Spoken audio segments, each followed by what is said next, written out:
Oh well, hello there! Today on the Self-Sufficient series I'm going to show you how you can cultivate your own bell peppers for years to come from just one single fruit. Enjoy!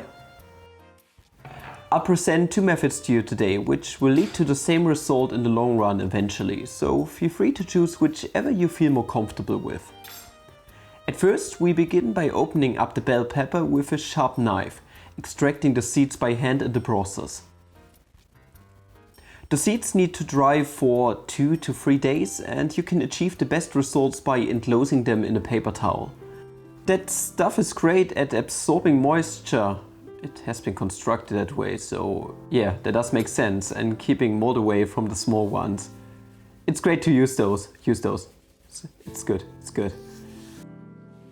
A few days have passed and the seeds are now dry. We made salad that day and I extracted a few more seeds from bell peppers and they now look like this.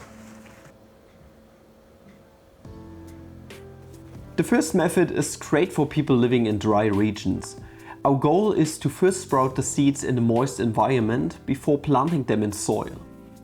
The most efficient way to do so is to enclose them once again in paper towels, which will soak in water.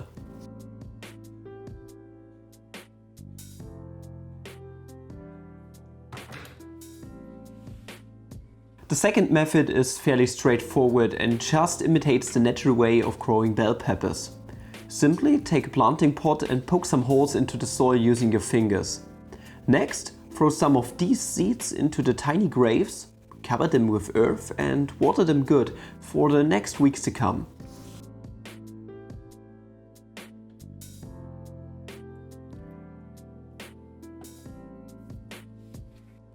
And now, as always with plants, we play the waiting game.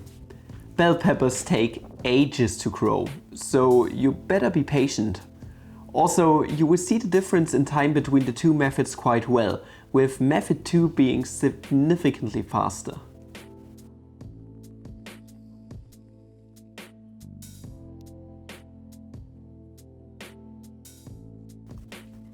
Method 2 provides us with some small seedlings in about 3 to 4 weeks, whereas the seeds wrapped in paper towels already take that long to make them even sprout. But once they do, we simply rinse and repeat the same process as with method 2, namely sinking the sprouted baby bell peppers in soil.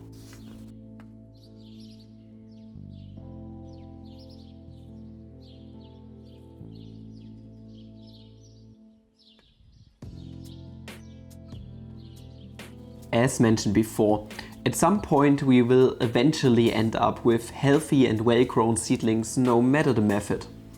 Once they've reached a height of about 3 to 4 centimeters, so 1 to 1.5 inches, we begin to prick out the small ones. Pricking out, for those of you who are not yet familiar with the terminology, just means separating the seedlings into individual pots and letting them grow in there until their roots are strong enough to withstand the harsh conditions of the outside world. Always be careful when separating the plants. We don't want to damage their roots after all. This is best done by shaking the seedlings a tiny little bit until their roots untangle all by themselves.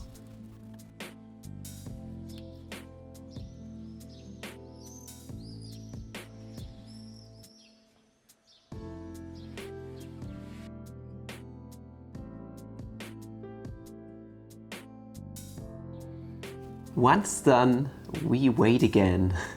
This will take quite a while, and depending on the place where you keep your plants, be it in an open planting bed or a greenhouse, you might as well wait up to 3 months for the first fruits to develop. This process will take even longer if you decide to not properly prick out your seedlings and just straight up plant them outside, as demonstrated here.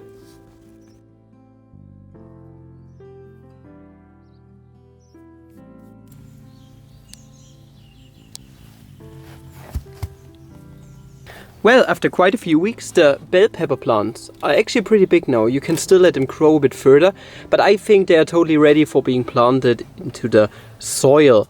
This one right here is also nice. This one can grow a tiny little bit longer.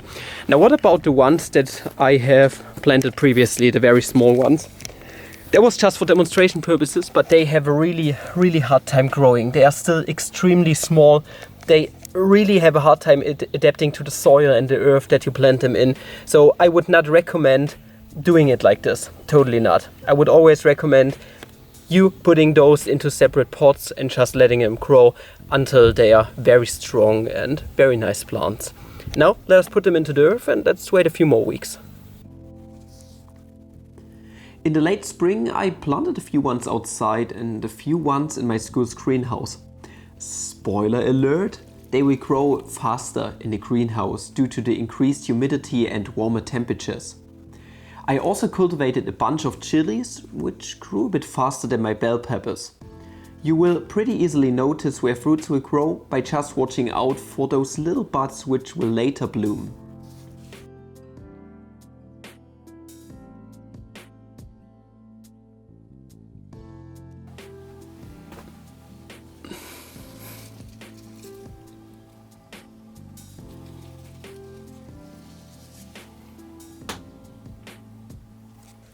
And once the blossoms wither away, a new life will form from its remnants in the shape of a delicious chili or bell pepper.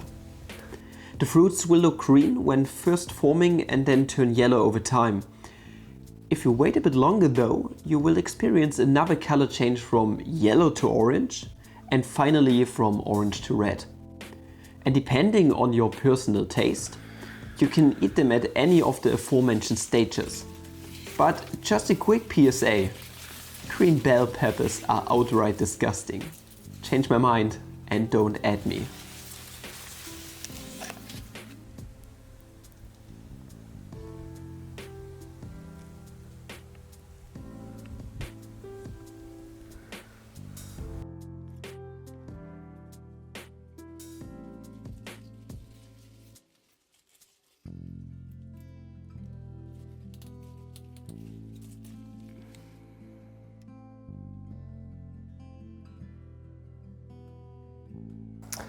And this is how you can grow your own bell peppers using seeds.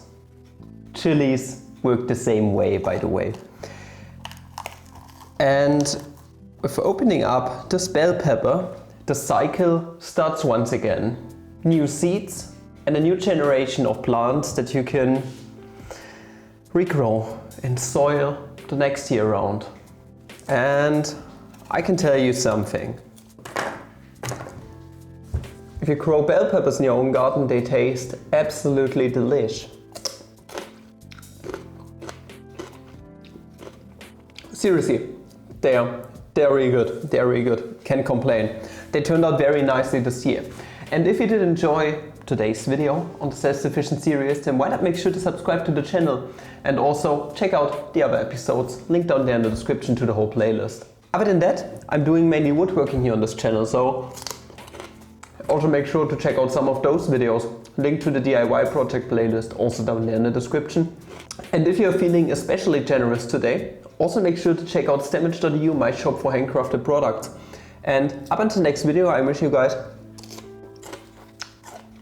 a delicious day. See ya.